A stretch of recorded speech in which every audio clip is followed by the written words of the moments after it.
Bentar.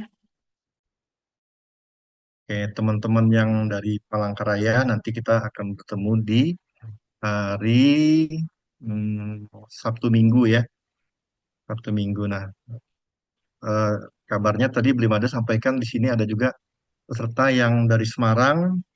Kalau boleh tahu teman-teman yang dari Semarang, tempat kerjanya di mana aja yang dari Semarang? Kita nostalgia, saya kepengen nostalgia nih Semarang.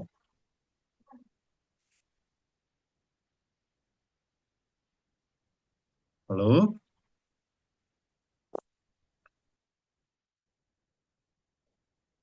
oh yang dari Semarang malu-malu. Di klinik Oke, Pratama Bangun Medika, Bapak. oh di klinik Pratama. Oke, Iya. ada yang dari rumah sakit kota Semarang, karena beberapa rumah sakit Semarang dan sekitarnya itu dulu tempat saya praktek waktu menyelesaikan NERS dan menyelesaikan magister. Baik Bapak Ibu, ini ada perubahan jadwal ya. Saya akan menyampaikan materi mengenai sistem penanggulangan gawat darurat terpadu. Ini saya sudah share di layar. Apakah sudah terlihat? Terlihat. Oke, sudah terlihat ya. Nah, kita siang ini akan belajar tentang sistem penanggulangan gawat darurat terpadu. Jadi sistem ini mungkin Bapak Ibu, teman-teman sudah mengenal dan sudah familiar dengan sistem ini. Hanya saja bagaimana mekanisme kerja dari sistem ini biasanya jarang yang eh, dipapar. Nah, teman-teman ada yang dari PSC nggak? PSC 119. Kalau ada yang dari 119, boleh komen ketik satu atau baru mendengar 119 PSC. Nah, ini salah satu wujud SPGDT, Sistem Penanggulangan Gawat Darurat Terpadu.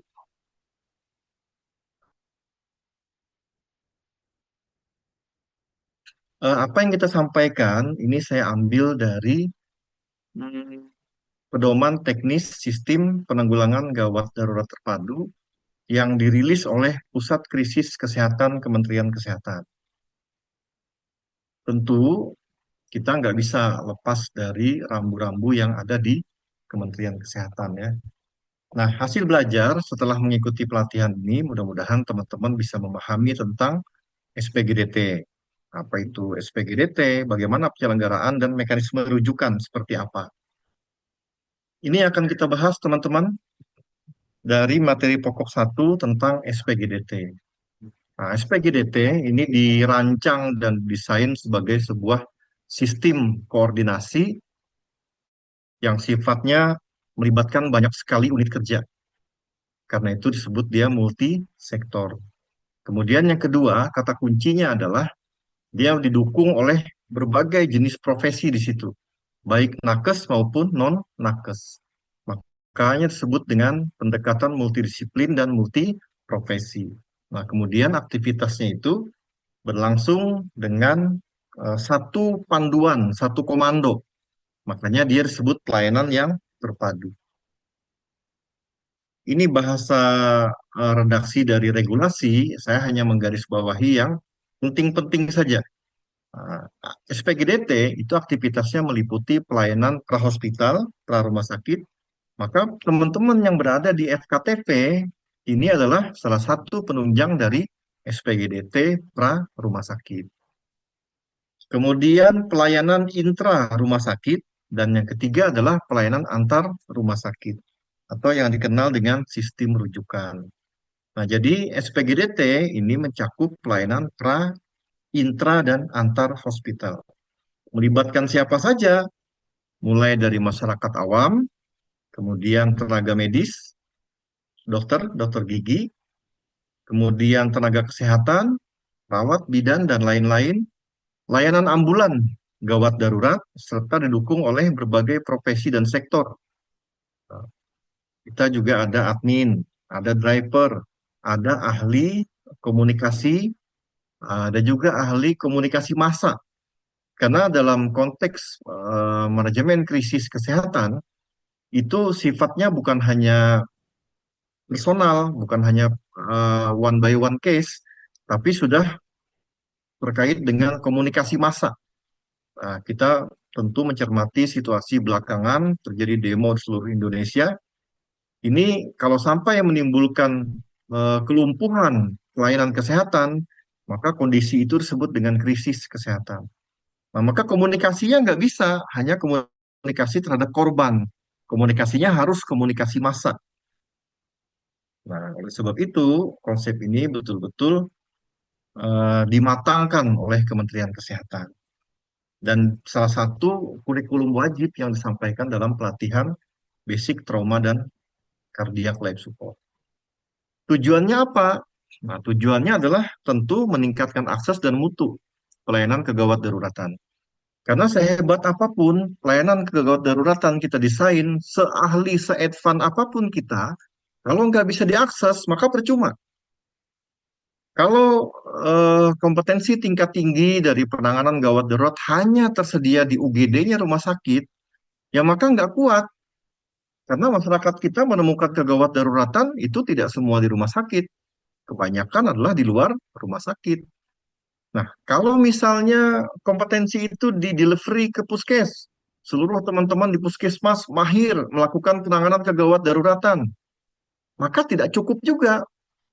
Karena kadang-kadang situasi kegawatan itu terjadi justru di jalan raya, di tempat-tempat keramaian, yang di mana penemunya adalah orang-orang dengan di luar dari profesi kesehatan. Maka oleh sebab itu, dengan adanya sistem PSC 119 diharapkan akses dan mutu layanan kegawatan itu bisa cepat kepada korban.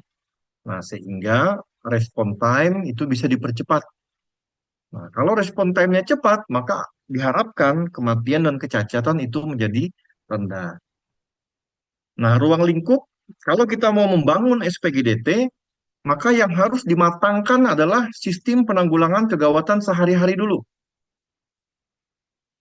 Sistem penanganan kegawatan sehari-hari. Kita merenung nih, kita review, kita kilas balik, kita refleksi. Penanganan kita di tempat kita masing-masing. Bapak Ibu yang di puskesmas, yang di pustu, yang di rumah sakit, sehari-hari ketika menemukan korban gawat darurat, seperti apa cara kita melakukan tindakan? Apakah sudah tepat? Apakah masih membutuhkan upgrade? Apakah perlu simulasi lebih jauh? Karena beberapa algoritma gawat darurat itu harus betul-betul melekat dalam aktivitas keseharian.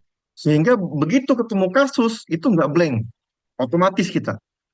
Nah, ini yang disebut dengan kompetensi tingkat tinggi dari penanganan gawat darurat. Kadang ya, kadang teman-teman orang belajar gawat darurat, melakukan kajian-kajian, kemudian bahkan menjadi pengajar sekalipun, ketika dia dihadapkan dengan situasi nyata, kadang-kadang kita menemukan teman-temannya blank. Dia nggak tahu harus berbuat apa.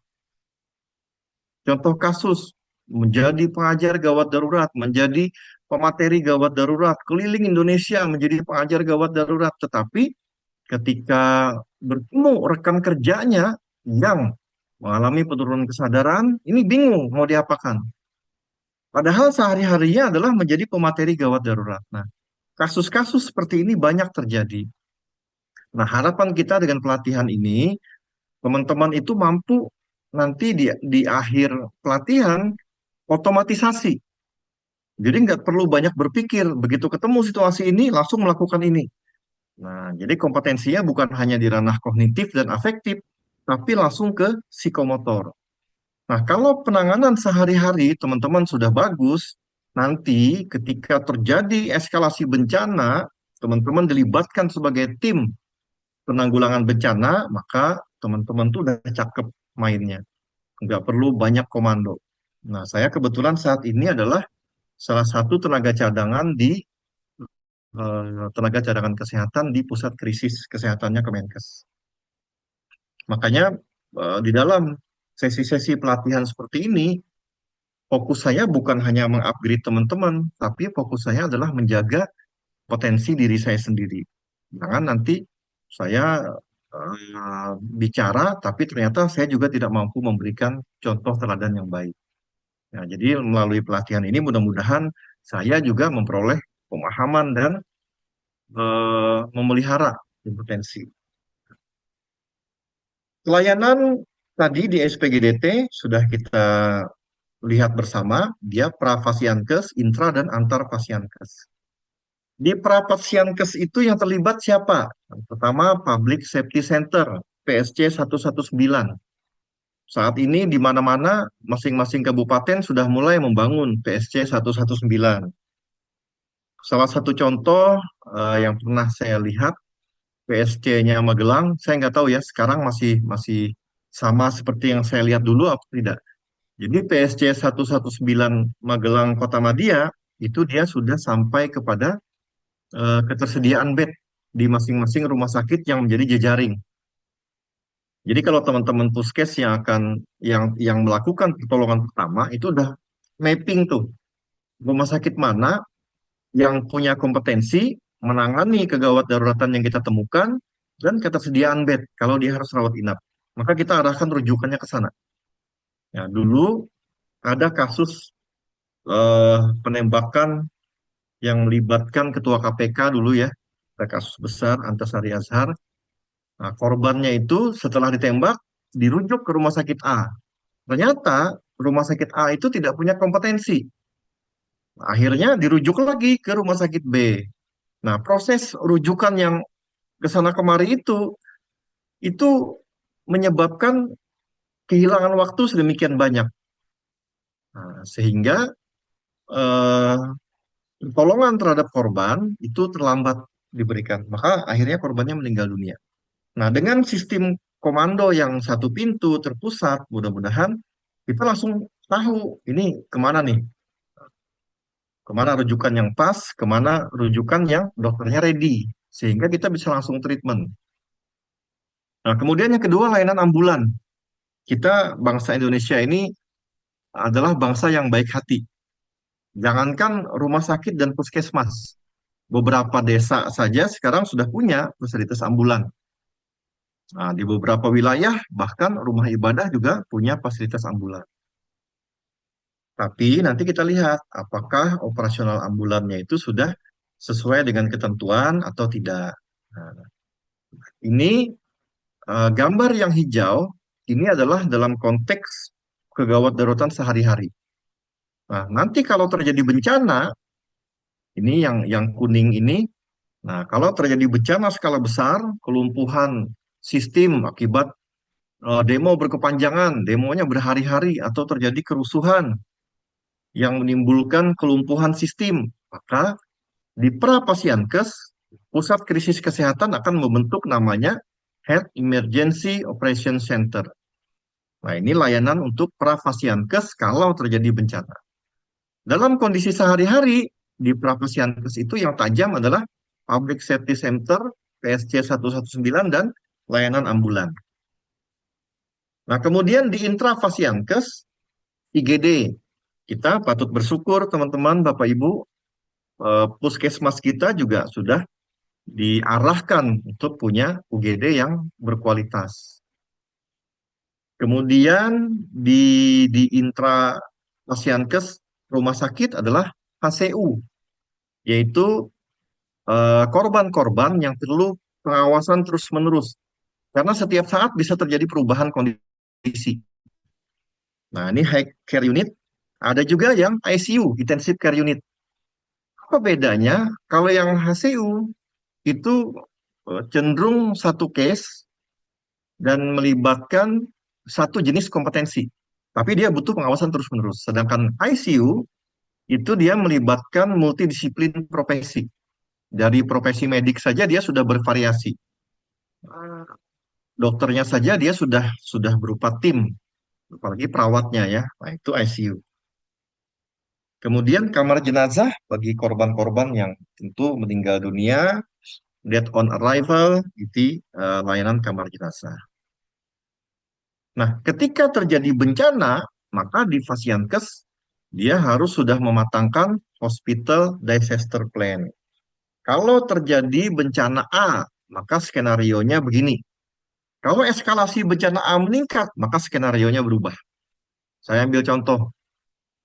Dalam keadaan sehari-hari, di dalam UGD kita itu ada zona merah, zona kuning, zona hijau ya. Ada lagi zona hitam yang terus untuk jenazah. Bagi teman-teman yang bekerja di rumah sakit yang menerapkan mekanisme triase Kanada, itu ada lagi eh, selain merah, kuning, hijau, ada area resus. Nah, ada area resusitasi. Nah, kalau korban sehari-hari, maka UGD kita di dalamnya itu dipilah sekurang-kurangnya 3 zona. Tapi kalau terjadi bencana, kerusuhan seperti demo yang akhir-akhir ini, skalanya luas, kemudian masyarakat yang terdampak itu luar biasa, maka UGD itu diperluas. Satu gedung UGD itu bisa menjadi zona merah. Zona merah kok. Zona hijaunya ada di pelataran parkir. Nah, jadi eskalasinya dia meluas. Nah, eh, skenario-skenario untuk bencana kerusuhan, plan A, plan B, plan C-nya begini. Untuk bencana eh, serupa COVID, plan A, plan B, plan C-nya seperti ini. Nah, itu tuang dalam Hospital Disaster Plan. Makanya sekarang standar akhirnya rumah sakit, eh, Hospital Disaster Plan ini wajib dimiliki oleh rumah sakit. Jadi kalau terjadi sebuah apa krisis kesehatan, insiden krisis, maka secara otomatis rumah sakit memainkan. Direktur umumkan terjadi situasi ini, maka kita akan menerapkan skenario A. Semua tuh udah paham. Oh, kalau skenario A, zona merahnya di sini, zona kuningnya di sini, zona hijaunya di halaman parkir misalnya. Nah, maka distribusi nakes itu mencakup zona-zona tadi. Distribusi peralatan kesehatan itu juga tergantung dari zona-zonanya tadi. Kemudian setelah dia punya disaster plan, jangan cuma konsep, action dong. Ah, makanya dia minta simulasi bencana. Simulasi bencana kebakaran. Oke, kita lakukan simulasi bencana kebakaran. Kalau terjadi kebakaran di gedung ini, maka zona merahnya di mana? Zona merah treatment ya. Zona hijau treatmentnya di mana? Zona kuning treatmentnya di mana? Bisa jadi ICU secara keseluruhan itu menjadi zona merah, zona resusitasi. Dan UGD-nya justru menjadi zona kuning. Nah, halaman parkir menjadi zona hijau. Sehingga ketika tim yang evakuasi korban kebakaran, dia lihat ini statusnya merah, maka bisa jadi langsung ke ICU. Tidak menggunakan protokol normal lagi. Kalau protokol normal kan ke UGD dulu. Nah, kita langsung di ICU. Orang ICU nggak kaget. Maka dia lakukan treatment awalnya di ICU langsung sampai dengan melibatkan peralatan yang berteknologi tinggi. Jangan nanti sudah sudah ada planningnya itu disimpan dalam rak lemari, tidak pernah disimulasikan. Begitu kejadian bencana, yang tahu cuma direkturnya. Akhirnya telepon-teleponan, ICU nelpon UGD, woi, mekanisme lu kenapa kayak gini? Nah, UGD bilang, oh, kan dalam manajemen bencana harusnya situ yang masuk. Hmm, Boro-boro dia nangani pasien malah sibuk bertengkar. Oleh sebab itu, rumah sakit, teman-teman yang di rumah sakit harus punya hospital disaster plan dan itu disimulasikan. Nah, bencana-bencana apa yang mungkin terjadi dalam wilayah kita itu disimulasikan.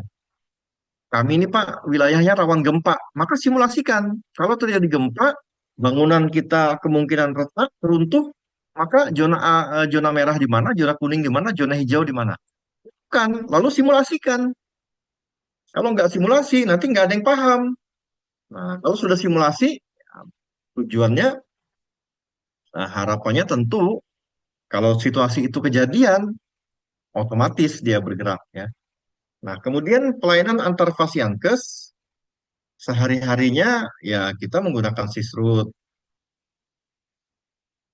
Kita menggunakan sisrut,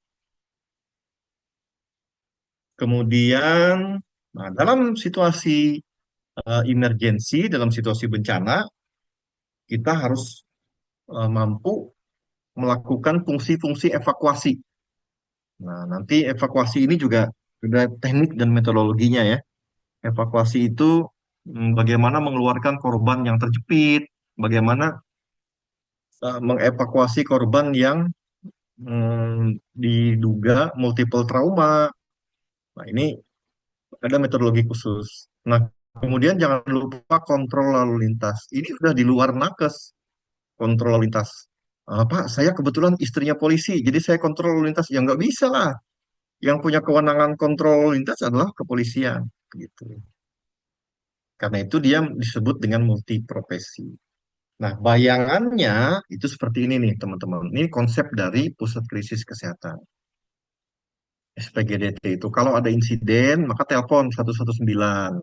Nanti 119 ini yang meneruskan. Siapa perespon pertama, nanti dilacak tuh titik koordinat insiden kejadiannya di mana. Nah, kemudian dia telepon puskesmas yang terdekat, klinik yang terdekat. Kemudian tim ini melaju ke tempat kejadian. Kalau ambulan menuju tempat kejadian, ambulan ini nggak ada korban ya. Jadi ambulannya kosong, dia menuju arahnya dari Pasienkes ke tempat kejadian. Tidak ada korban di sana, ambulan membunyikan sirine dan lampu rotator. Kecepatan dia harus harus berangkat dengan kecepatan yang cepat dan aman. Jadi kalau ada ambulan ngebut, itu harusnya dia dalam tujuan menjemput korban. Nah, supaya apa? Supaya akses pertolongan itu cepat. Tapi di tempat kita kadang-kadang terbalik ya. Menjemput korban slow, membawa korban ke pasienkes cepat-cepat. Nah, ini terbalik nih. Harusnya ambulan itu mengakses korban itu dengan kecepatan cepat, dan dia datang dengan seluruh perlengkapan yang memadai, lalu dilakukan treatment dan stabilisasi, baru dari TKP ke rumah sakit, jalannya 10 km per jam, hanya menggunakan lampu rotator, tidak membunyikan sirine. Kenapa? Karena korban sudah distabilisasi dan selama perjalanan ambulan punya peralatan yang memadai untuk memberikan bantuan hidup dasar. Tapi di kita kadang-kadang terbalik karena konsep ini nggak dipahami dengan baik. Terbalik, menjemput korbannya santai saja, tapi begitu lihat korbannya ngap-ngapan, panik karena ambulan nggak punya sumber daya. Waktunya buru-buru, pakai dikawal segala macam, nerobos lampu merah, wui, wui, wui, wui. Jadi terlihat bahwa ambulan itu fungsinya bikin panik orang banyak. Nah, inilah kenapa perlu SPGDT. Kemudian sampai di rumah sakit diberikan bantuan hidup lanjutan. Kalau ternyata bantuan hidup lanjut itu nggak bisa diberikan di rumah sakit yang dituju, harus dia dirujuk ke rumah sakit yang punya kompetensi lebih tinggi, dilakukan rujukan berjenjang antar fasienkes. Rumah sakit A ke rumah sakit B yang punya kompetensi lebih baik dalam treatment. Nah, ini gambaran tentang SPGDT. Eh, Kerangka kerja ini sebagai ilustrasi saja ya. Nanti teman-teman akan kami share juga materinya. Ini ilustrasi bagaimana SPGDT bekerja. Nah, di Prapasyankes ini struktur organisasinya. Kepala Pusat Krisis Kesehatan itu punya tim. Nah, namanya Command Center, National Crisis Center. Jadi dia punya tim uh, National Crisis Center. Kemudian tim ini di bawahnya adalah eh, Provinsi Command Center, baru dia Public Safety Center, PSG 119. Nah, teman-teman yang tinggalnya di ibu kota provinsi, ketemunya nanti PCC, Provinsi Command Center. Bisa jadi di situ juga ada Public Safety Center-nya. Ini dimainkan kalau ada situasi yang emergency. Kemudian hmm, mitranya yang sehari-hari kita lihat adalah Palang Merah Indonesia. Ini mitranya. Lalu ada juga Bulan Sabit Merah Indonesia, BSMI. Nah, ini yang di Prapasyankes. Jejaringnya adalah ini. Nah, kemudian eh, ada juga beberapa rumah sakit yang mengembangkan sistem SPGDT Prapasyankes. Mereka punya mengembangkan sebuah inovasi, misalnya nih, Kalacak. Nah, ini SPGDT yang dikembangkan dari konsep SPGDT awal, kemudian dikembangkan menjadi sebuah inovasi namanya Kalacak. Lalu ada lagi K119 yang berbasis Android. Nah, misalnya SPGDT-nya Kudus.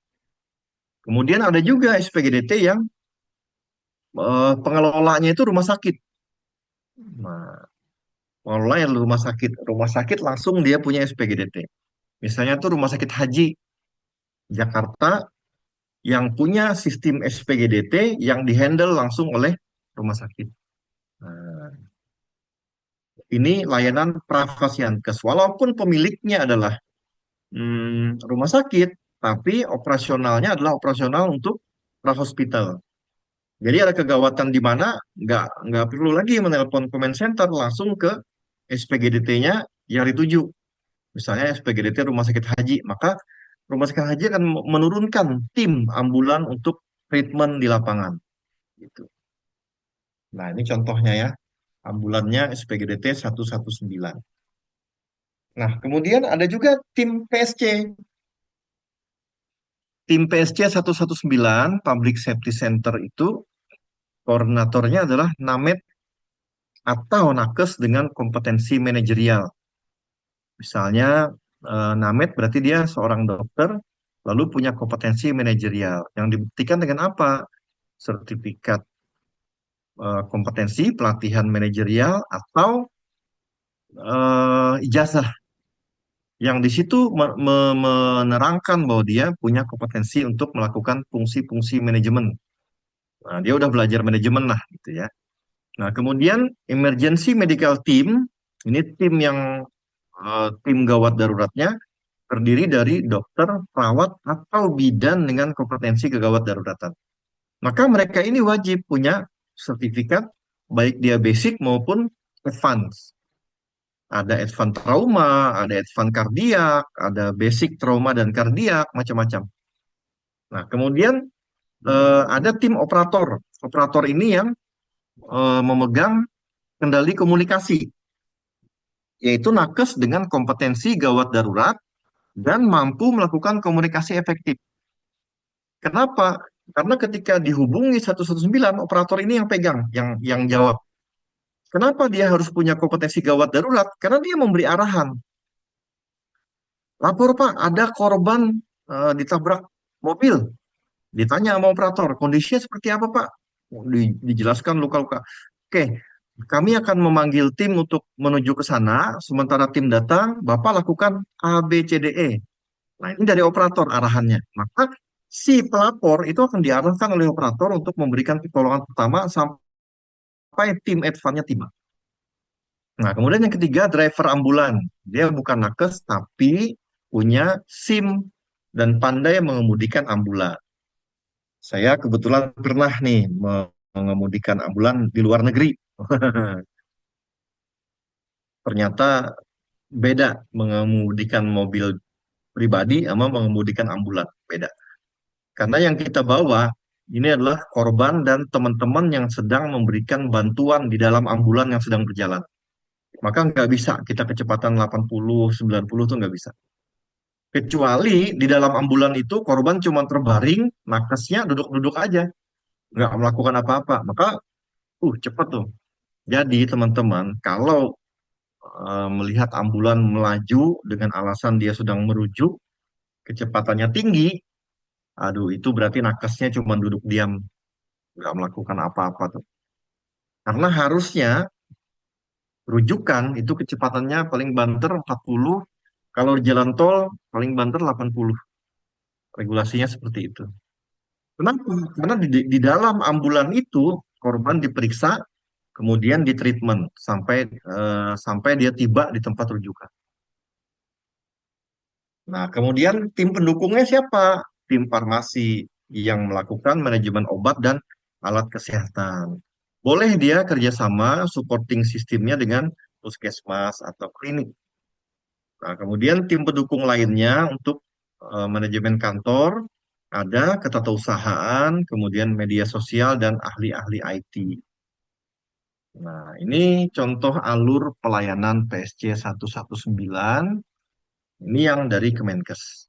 Nah, ini simulasinya. Nanti saya akan kirimkan materinya ke ini ya, ke Zoom ini setelah ini. Nah, kita lanjut. Untuk teman-teman yang prapasyankes, nah, perhatikan juga. Ini kita bicara idealnya ya. Ambulan itu ada dua jenis. Ada ambulan transport, ada ambulan gawat darurat. Yang transport, transportasi darat, air, udara, gawat darurat juga sama nih. Ini pianya sama semua nih. Gawat darurat darat, gawat darurat air, gawat darurat udara harusnya ya. Tapi ini gawat darurat darat semua. Lalu yang terakhir mobil jenazah. Nah, ambulan transport cirinya seperti apa? Ini.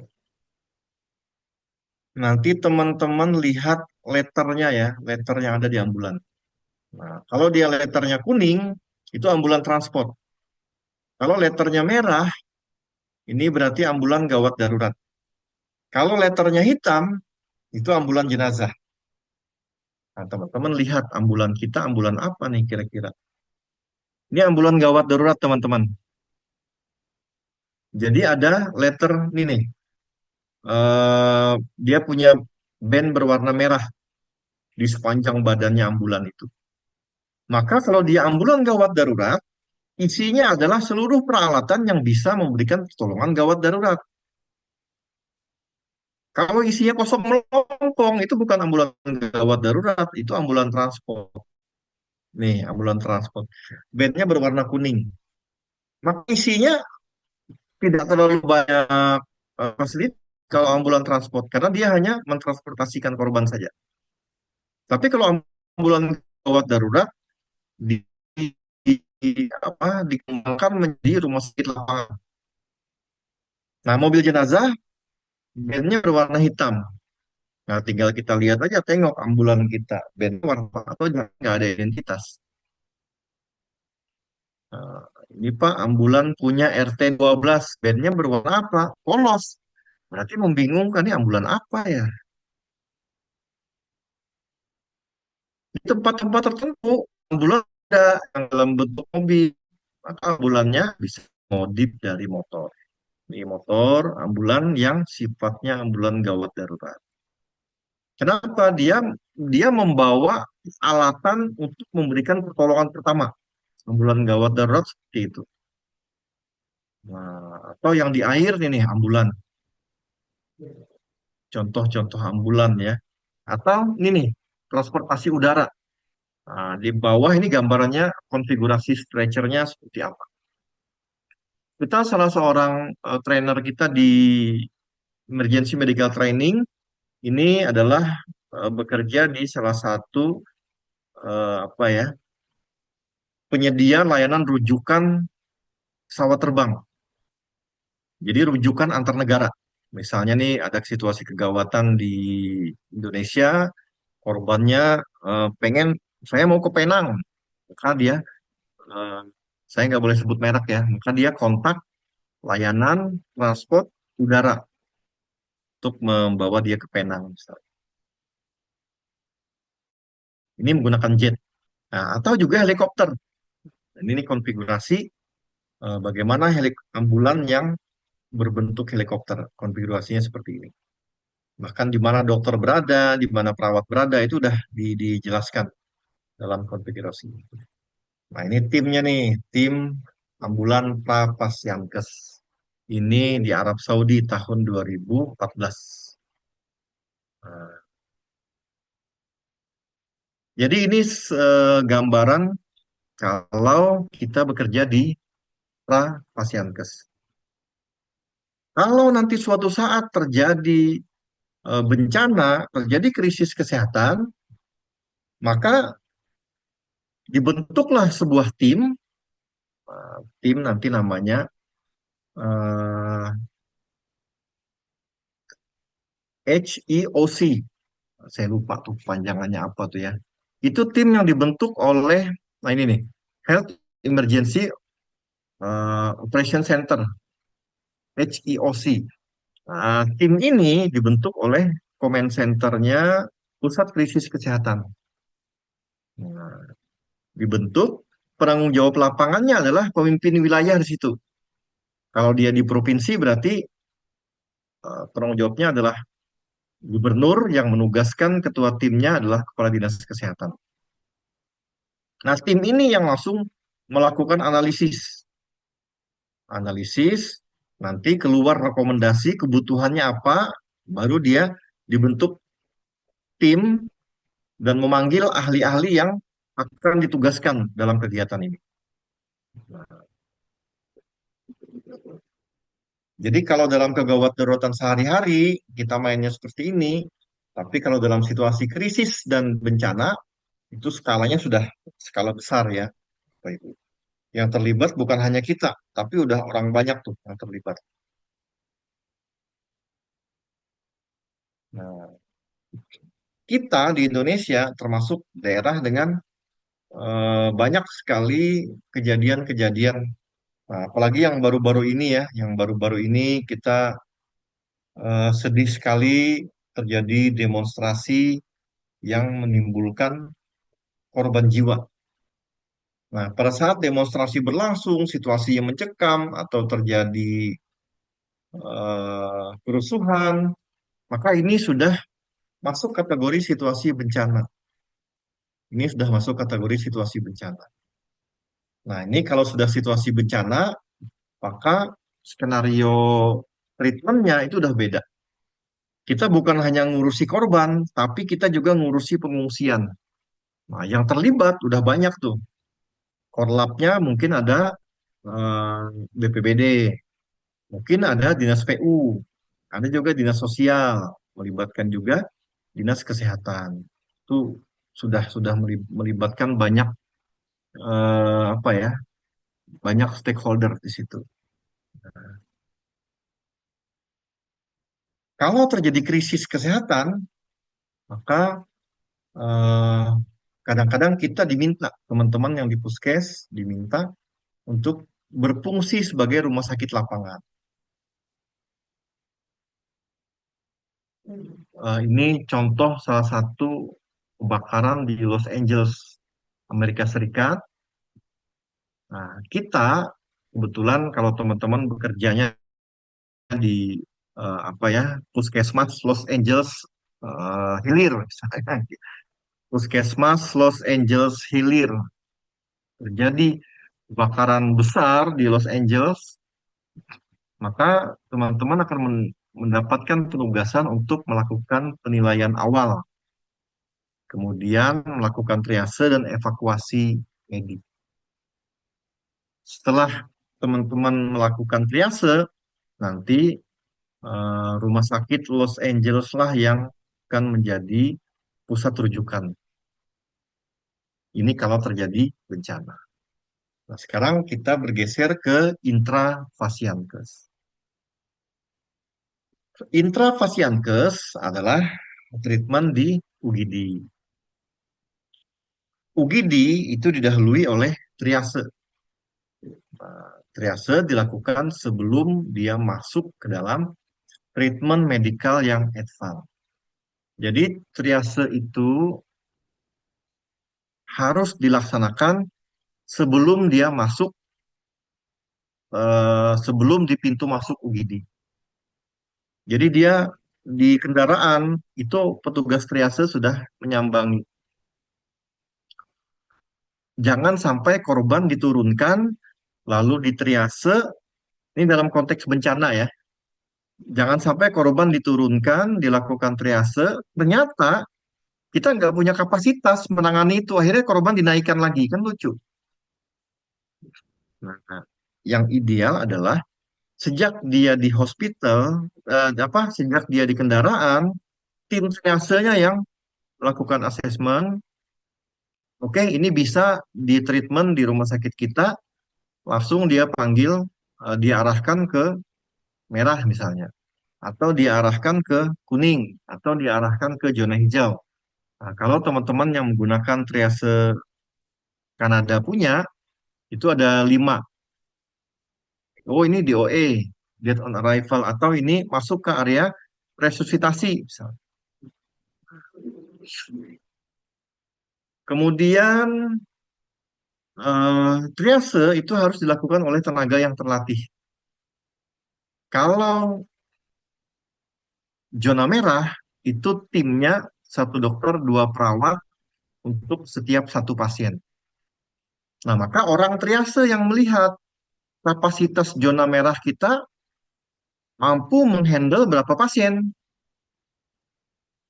Kapasitas zona kuning kita mampu menghandle berapa pasien. Zona kuning 1 perawat 4 pasien. Ternyata perawat yang jaga ada 3. Jumlah pasiennya sudah 25. Maka zona kuning kita sudah over capacity.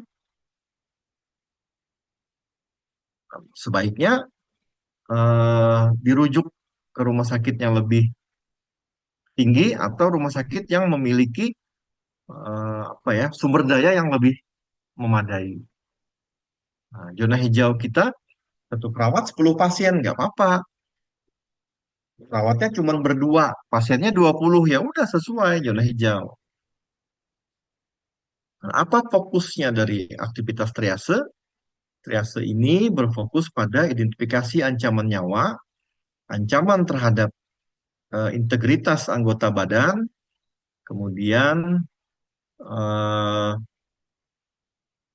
kira-kira butuh waktu berapa lama pasien ini akan tetap stabil. Jadi dia melakukan estimasi. Ini sepertinya Pak, 2 jam masih aman nih. Oke, maka kita masukkan zona kuning. Pak, ini kayaknya harus segera deh. Kalau 30 menit atau 10 menit terlambat, wah ini bakal meninggal. Maka dia mungkin masuk ke zona merah. Gitu ya. Nah, zona merah itu adalah kasus-kasus kritis yang perlu intervensi segera. Dan kalaupun dia delay, maka delaynya nggak boleh melampaui 30 menit. Karena cepat sekali kematian terjadi. Atau zona kuning. Nah, ini kasus-kasus yang memang dia mendesak, tapi masih memungkinkan delay sampai dengan 2 jam. Delay itu maksudnya kita mengedepankan korban yang zona merah, setelah itu baru kita bergeser ke zona kuning. Nah, zona kuning itu boleh delay sampai dengan 2 jam. Nah, yang hijau itu delay sampai 6 jam, no problem. Nah, yang lewat dari 6 jam, maka tentu bukan hijau, bukan merah, bukan kuning. Bisa jadi black, sudah meninggal, atau malah hijau tua, hijau tos, aman sekali baik-baik saja, tidak ada kegawat daruratan, atau false emergency istilahnya. Nah, oleh sebab itu UGD itu nggak boleh melebihi dari 6 jam perawatan. Kenapa? Yang green saja, yang zona hijau saja, yang kasusnya tidak tidak emergency, itu delaynya diizinkan sampai 6 jam. Kalau ada delay melebihi 6 jam, masih di rumah sakit, tentu tanda tanya, ini kenapa? Kenapa nggak poliklinik aja? Kenapa nggak eh, disuruh pulang aja gitu pertanyaannya.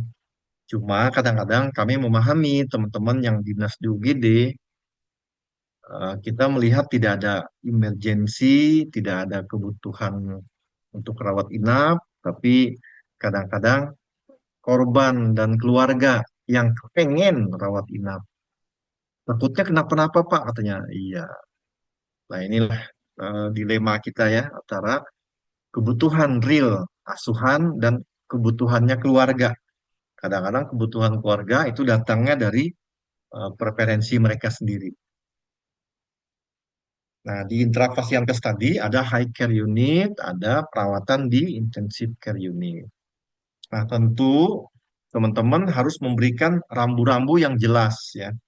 Untuk high care unit seperti apa treatmentnya, kalau dia masuk ke ICU seperti apa treatmentnya, itu harus diberikan rambu-rambu eh, treatment yang jelas sehingga orang yang dirawat di situ pun memahami. Kita di beberapa wilayah di Indonesia itu kekerabatan masih tinggi sehingga korban-korban yang pasien yang dirawat di ICU sekalipun itu kadang-kadang sanak saudara masih pengen menjenguk berbondong-bondong.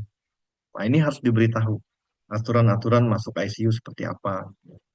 Boleh dia berkunjung, tapi tidak boleh memasuki ruangan ICU. Karena percuma kita sebut ruangan itu ICU, kalau yang masuk berbondong-bondong, yang membesuk 4-5 orang, bolak-balik, keluar masuk. Percuma lah, ini bukan ICU namanya. Ini hanya ruang rawat biasa yang kebetulan punya alat-alat yang lebih mahal, itu aja, bukan ICU.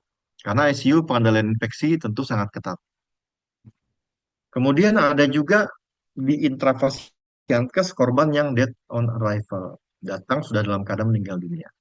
Nah, korban-korban seperti ini masuknya zona hitam dan dia langsung diantarkan ke kamar jenazah. Untuk apa? Untuk dianalisis, diproses lebih lanjut. Siapa tahu korban, keluarga maupun pihak kepolisian itu membutuhkan visum. Maka treatment di kamar jenazah itu tidak langsung dia diproses. Kadang-kadang disimpan dulu dalam lemari pendingin. Supaya apa? Korban ini, walaupun dia historinya masuk rumah sakit adalah kecelakaan lalu lintas, tapi apakah betul murni kecelakaan? Nanti tergantung ya. Kalau misalnya ada indikasi ini adalah korban pembunuhan berencana misalnya, maka tentu ada proses identifikasi lebih lanjut. Atau memang kita tahu ini historinya kecelakaan, tapi keluarga pengen nih meninggalnya itu murni karena kecelakaannya kah atau karena nakesnya yang lambat memberi pertolongan. Nah, di kita Indonesia belum sampai ke sana ya, tapi di luar negeri cara berpikir orang udah seperti itu. Maka dilakukan visum. Penyebab kematiannya apa? Penyebab kematiannya adalah kompresi di bagian kepala. Oh iya, ini meninggalnya murni karena kecelakaan. Tapi begitu dilihat, ini meninggalnya karena paru-parunya bengkak. Eh, Berarti dia lama dalam kondisi kekurangan oksigen. Maka kemungkinan besar ini nakesnya yang gagal treatment di prahospital. Maka tuntutan itu dialamatkan kepada nakes. Nah, ini yang terjadi di negara-negara yang sudah maju. Oleh sebab itu, kita-kita yang bekerja sebagai nakes di prahospital tentu membutuhkan peningkatan kompetensi ini ya, Bapak Ibu. Nah, dalam situasi bencana, seluruh area UGD bisa dijadikan zona merah, sementara di sekitarnya bisa menjadi zona kuning. Ini saya punya foto gempa Jogja nih yang kiri bawah. Kanan kanan atas ini kayaknya gempa Jogja juga. Jadi satu gedung dijadikan satu zona. Ini karena dia gempa, maka rawan bangunannya runtuh. Oleh sebab itu, zona kuningnya di Selasar. Nah, yang terakhir adalah treatment antar rumah sakit, yaitu rujukan. Kita sama-sama mengenal sebuah sistem yang dikembangkan oleh Kementerian Kesehatan namanya SISRUT, Sistem Informasi Rujukan Terintegrasi. Hebatnya sistem ini adalah kita dari tempat yang merujuk bisa mengirimkan dokumen-dokumen atau hasil-hasil pemeriksaan di prahospital. Hanya kadang ya, kadang kita terkendala oleh jaringan internet. Nah, idealnya memang Sistrut itu berisi data-data prahospital, kemudian dibaca selama pasiennya OTW. OTW kan nggak serta-merta Tentu kalau misalnya dari lokasi bisa memakan waktu 30 menit misalnya. Nah, begitu dia konfirmasi ke rumah sakit tujuan, lapor Pak, saya mau membawa pasien, data-data sudah kami masukkan dalam Sisrut, kami OTW katanya. Sementara dia OTW, ini yang di pengelola Sisrutnya rumah sakit udah melihat nih kondisi pasien kayak apa, maka rencananya pasien akan di treatment seperti apa, dia siapkan. Oh, ini pasien nanti begitu datang masukkan ke unit zona merah. Zona merah sisain satu bed ya, karena ini ada yang akan merujuk ke kita satu bed untuk zona merah. Nah, idealnya seperti itu yang dimaui oleh Kemenkes. Hanya saja kadang-kadang satu, di puskesmas kita nggak punya sumber daya untuk khusus menangani sisrut. Yang kedua, kita kadang-kadang terkendala jaringan. Kita mau masukin lewat sisrut, kita udah punya niat baik nih, mau masukin datanya lewat sisrut. Tapi jaringan susah, nggak terkirim-terkirim, Pak. Atau yang ketiga, kita udah punya orang mengelola sisrut, udah diinputkan dalam sisrut, tapi rumah sakit tujuan nggak baca. Karena di rumah sakit tujuannya nggak ada tim khusus yang mengelola sisrut. Akhirnya begitu data masuk, nggak ada yang baca. Begitu ketemu di rumah sakit, sama-sama kaget. Oh, kok udah dirujuk katanya? Mereka bawa aja. Udahlah, sama-sama kaget. Mau gimana lagi coba?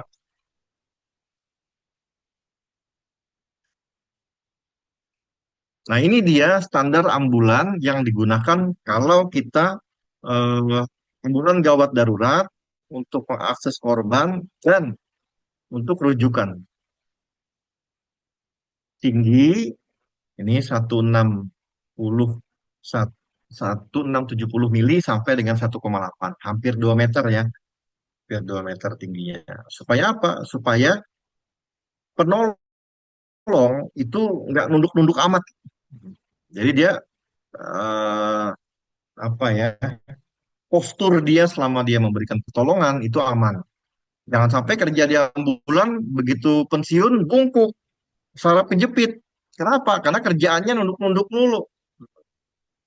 Lebarnya 1,3 sampai dengan 2 meter 10. Supaya apa? Supaya kalau teman-teman berdua melakukan BHD itu bisa sambil ambulannya berjalan. Gitu. Nah, sebelum melakukan rujukan, ini dia kisi-kisinya. Pastikan pasien telah dilakukan stabilisasi sebelum berangkat, kemudian korban dalam kondisi siap terfiksasi dengan aman, yakinkan pasien untuk tenang. Nah, beritahukan lokasi rujukan kepada pasien dan keluarga.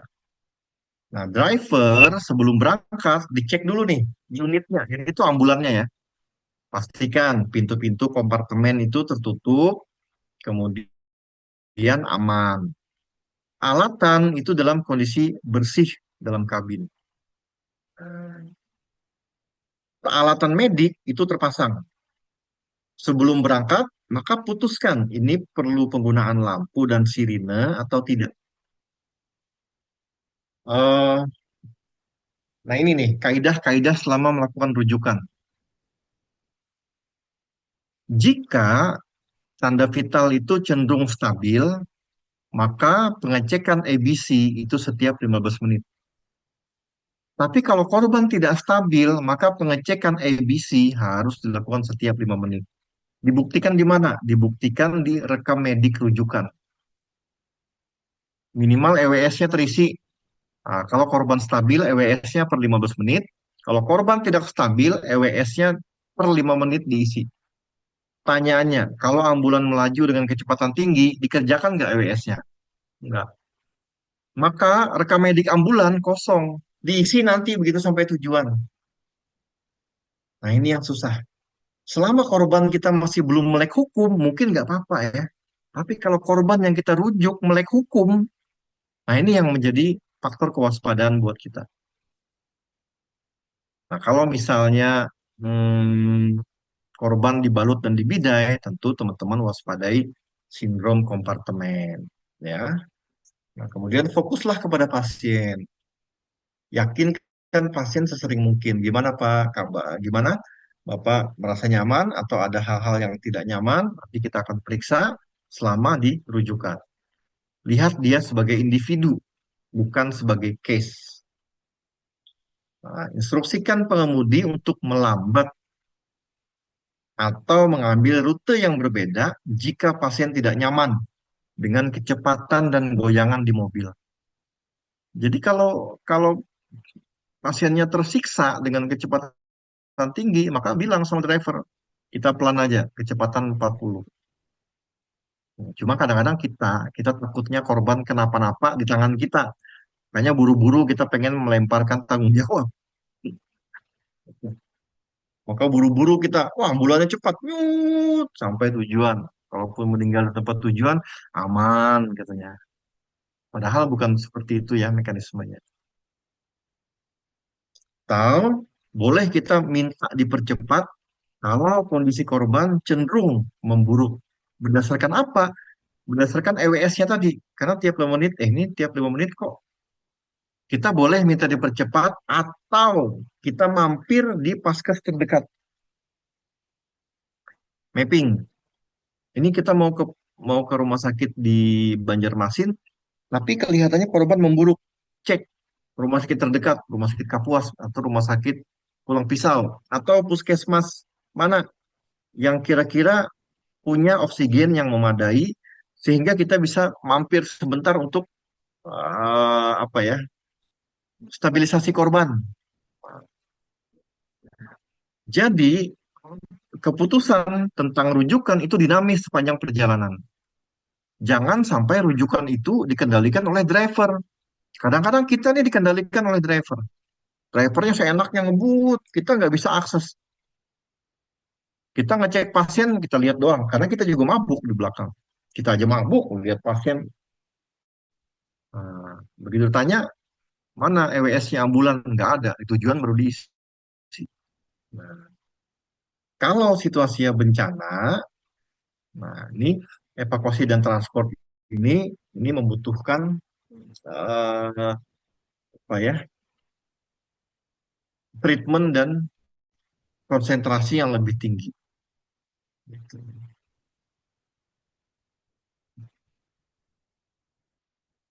Rujukan bisa dilakukan ke rumah sakit A atau bisa langsung ke rumah sakit yang lebih tinggi kalau situasinya bencana dan eskalasinya sangat luas. Ini bencana, kita triasenya di lapangan. Korban-korban yang merah, kecelakaan lalu lintas merah, kita udah tahu di rumah sakit Sampit tidak ada kompetensi, maka langsung rujuk dia ke Banjarmasin misalnya. Yang kuning, yang delay, boleh dia mampir ke rumah sakit Murjani atau dibalik. Atau dibalik. Korban-korban yang akan meninggal apa ya, yang butuh pertolongan cepat, walaupun tidak ada kompetensinya, tapi dari Murjani bisa dia terbang langsung ke Surabaya, arahkan dia ke rumah sakit Murjani. Karena kalau menunggu ke Banjarmasin susah, kelamaan di jalan. Nah, kira-kira seperti itu. Nah, kesimpulan akhir dari materi ini adalah SPGDT itu mengintegrasikan sumber daya untuk meningkatkan akses dan mutu, serta mencegah kecacatan dan kematian. Kira-kira itu tepat waktu. Mudah-mudahan teman-teman bisa memperoleh gambaran seperti apa SPGDT dilaksanakan dalam konteks pertolongan gawat darurat. Oke, sampai di sini kira-kira Bapak Ibu teman-teman ada yang ingin didiskusikan?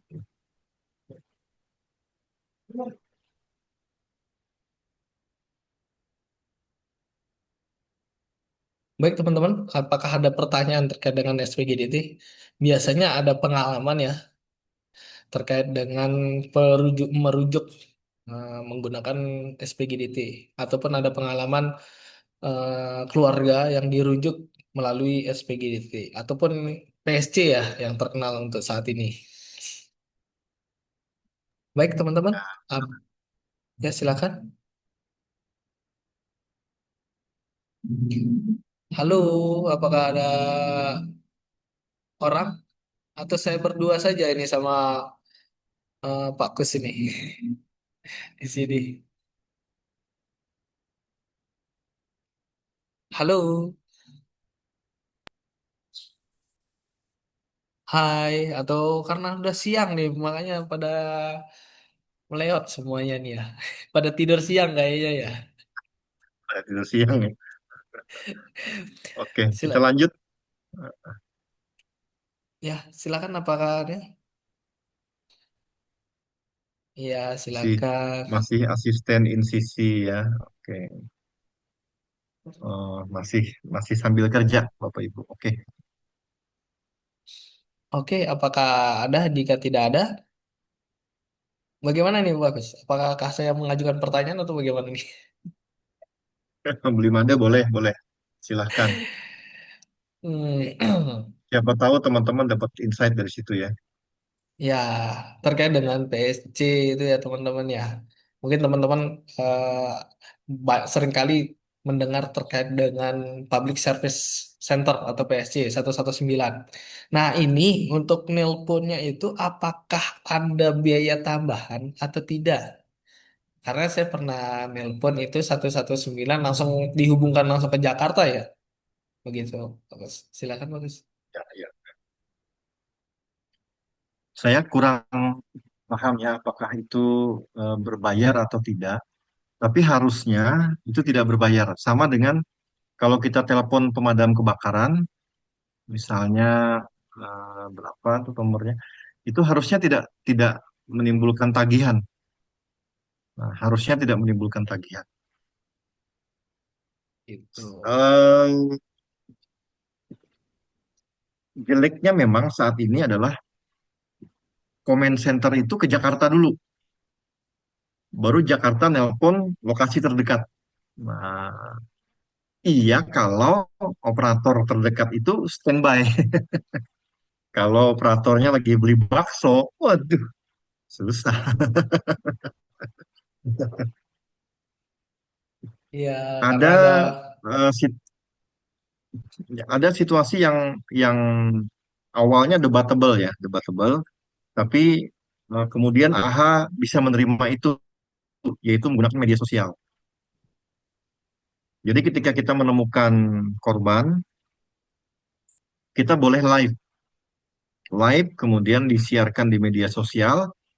Nanti siapa yang punya apa ya, orang-orang akan memberikan respon dan tanggapan. Oh ini diapakan? Orang-orang akan menghubungi itu. Nah, dinamika media sosial itu dianggap apa ya, bagian dari sosial kontrol untuk memfungsikan treatment gawat darurat. Isu ini awalnya debatable, penggunaan media sosial. Jadi kita menyiarkan korban. Tapi kalau dalam konteks supaya akses terbuka, maka itu diizinkan. Nah, informasi yang terakhir kami terima seperti itu.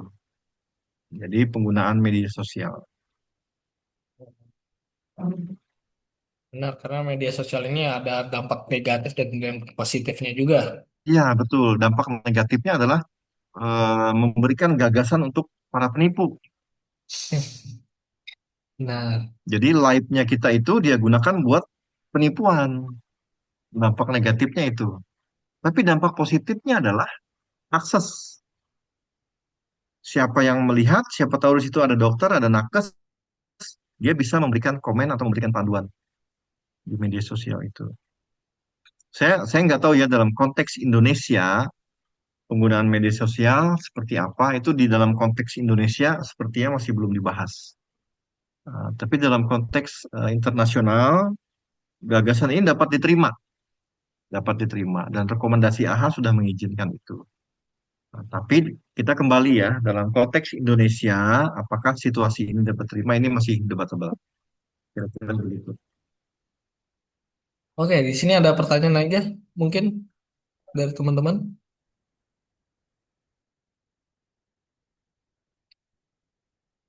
Baik, kalau misalnya tidak ada,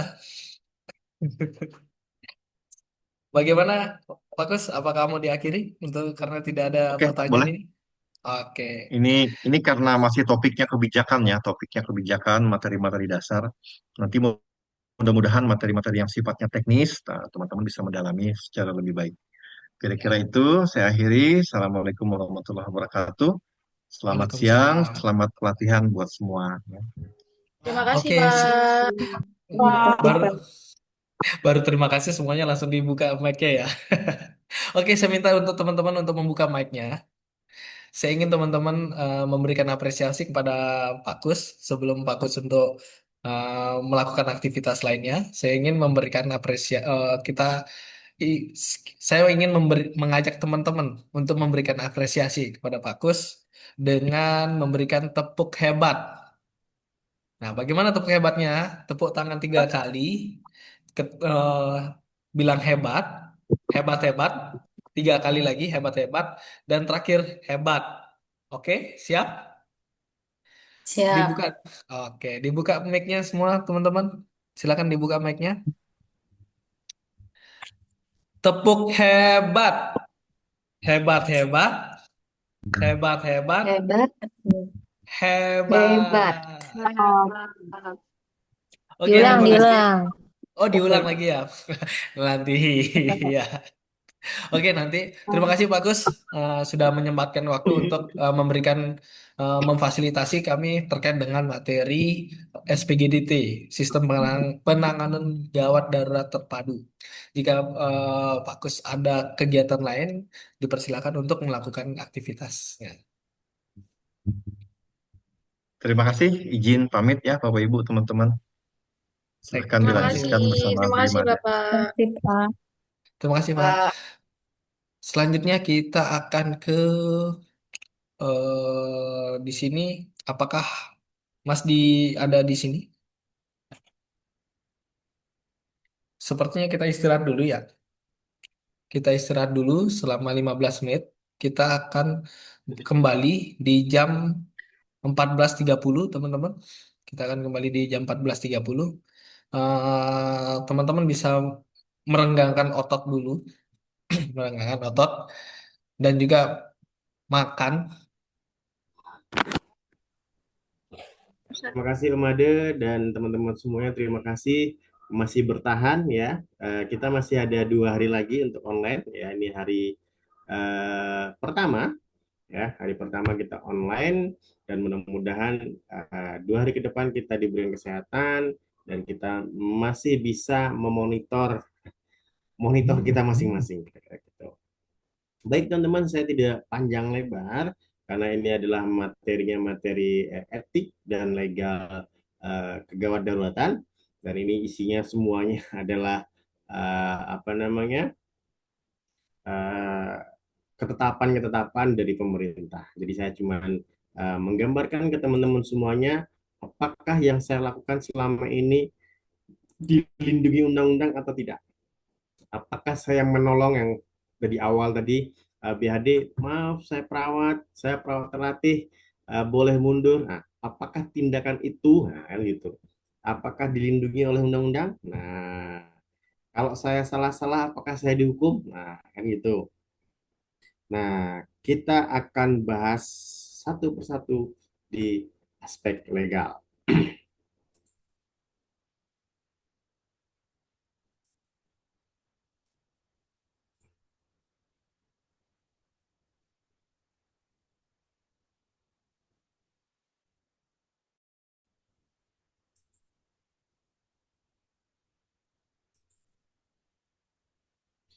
Etik dan aspek legal keperawatan gawat darurat. Baik teman-teman semuanya, sebelum kita bahas aspek etik, teman-teman bisa tebak gambarnya. Ini kira-kira jawabannya apa? Kalau tadi kita peregangan otot-otot, sekarang peregangan otak. Ada yang bisa jawab?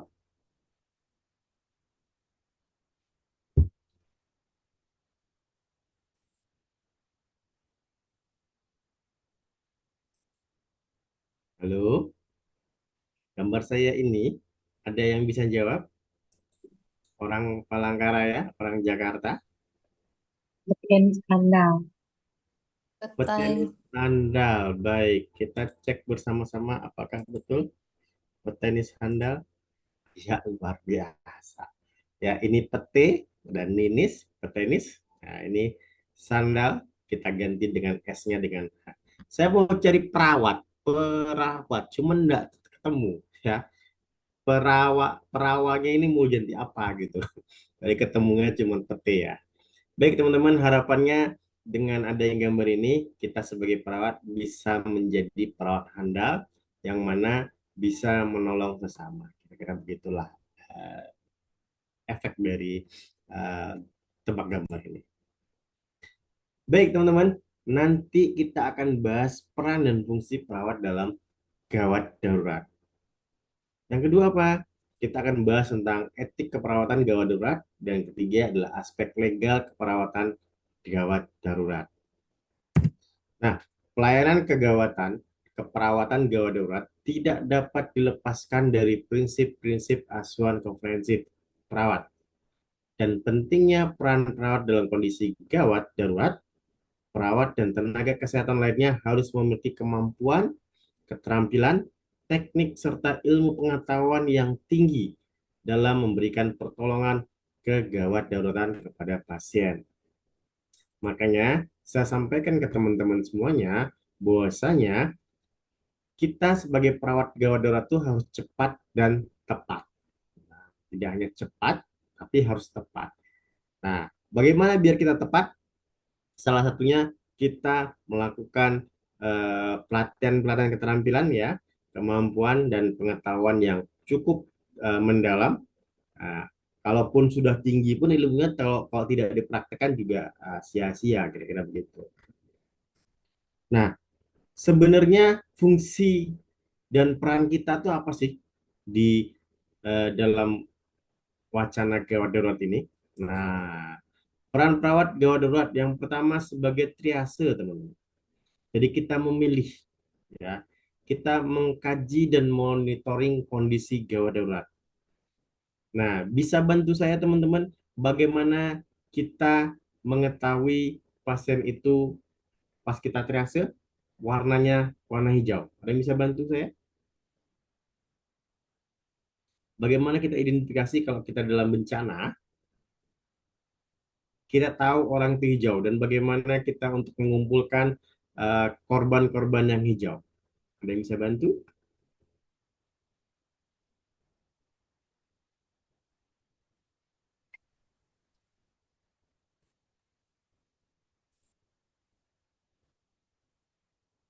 Ya, betul. Ya, dengan diteriakin saja. Baik, Bapak Ibu yang bisa mendengar suara saya, silakan mendekat di sumber suara. Nah, kalau dia mendekat ke kita, itu bisa kita kategorikan dia ke hijau. Nah, kayak gitulah kira-kira ya fungsi dan peran kita sebagai perawat. Nah, kalau kita merah, jelas kita akan lakukan tindakan bisa langsung di tempat atau kita geser dulu ke lokasi aman. Selanjutnya yang kedua apa? Life saving dan pencegahan kecacatan. Yang ketiga, setelah bencana terjadi, biasanya penanganannya adalah peran kita sebagai krisis psikososial, ya. Jadi ada penyuluhan-penyuluhan dan seterusnya. Bapak Ibu semuanya, triase adalah pengkajian dan monitoring diperlukan agar kesalahan awal dapat segera diketahui dan dapat dilakukan tindakan perbaikan, sehingga mengurangi risiko yang lebih besar. Mengapa? Diperlukannya monitoring pada kondisi kegawat daruratan, perubahan tenaga vital yang signifikan, baik dia nanti pasien hipotermika, ya hipotermi atau hipotermia, ya, dyspnea pasiennya, distres pernapasan dan seterusnya. Maka kita lakukan itu triase. Bagaimana peran kita di living saving? Life saving, prosesnya bagaimana?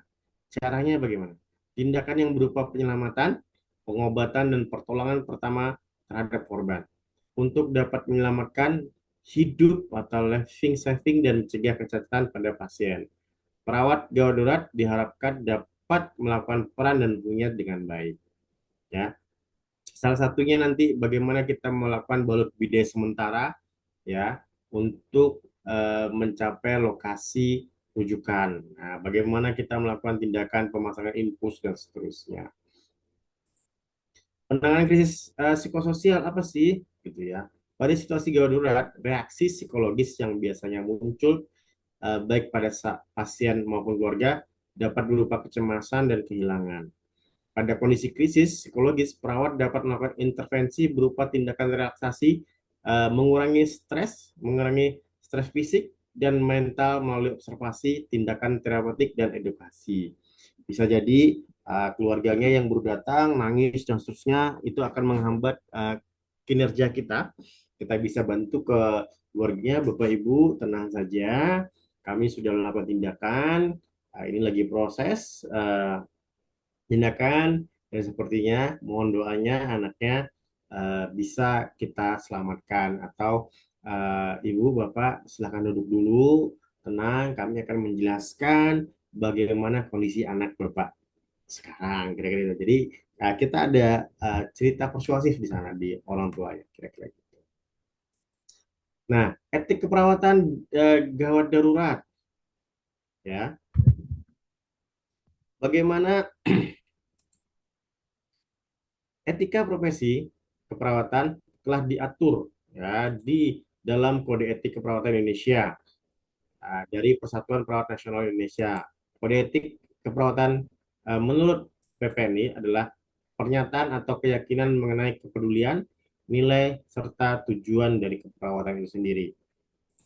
Nah, etik suatu hal yang berbicara mengenai bagaimana seharusnya bersikap atau berperilaku dengan prinsip yang berkaitan dengan yang baik atau buruk, benar atau salah, dan untuk melaksanakan segala sesuatunya. Ini pengertian dari etik.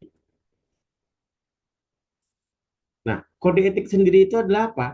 Itu adalah kode etik itulah membentuk kondisi profesional, prinsip etis yang merelevansi profesi lain agar mereka dapat menerimanya. Jadi kalau suatu organisasi tidak punya kode etik, itu profesi lain tidak mau menerima atau tidak mau mengakui bahwasanya kita adalah seorang perawat, kira-kira gitu. Dan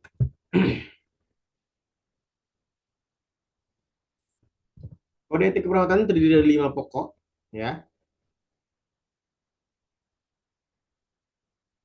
Yang satu adalah perawat dan kliennya, kedua perawat dan praktek, perawat dan masyarakat, perawat dan teman sejawat, serta perawat dan profesional, profesinya sendiri. Nah, sikap-sikap etik itu salah satunya adalah berbuat baik atau benevolence, di mana mencegah terjadinya kelalaian atau kesalahan atau malpraktek dalam memberikan asuhan keperawatan kepada klien. Yang kedua, non maleficency atau tidak merugikan, di mana tidak menimbulkan bahaya atau cedera fisik dan psikologis pada pasiennya. Psikologis fisik ini bisa jadi perawatnya judes dan segala macam. Yang ketiga adalah justice atau keadilan, di mana dalam melaksanakan asuhan keperawatan berlaku adil sesuai kebutuhan tanpa memandang hubungan personal. Nah, kita bisa lihat keadilan ini, makanya satu ruangan itu ada beberapa rumah sakit yang memisahkan ruang VIP, ruang kelas 1, kelas 2, dan kelas 3. Nah, biasanya ruang kelas 2 dan kelas 3 dijadikan satu. Karena mungkin tempat dan seterusnya, agar apa? Agar kita tidak membeda-bedakan pasien, kira-kira gitu.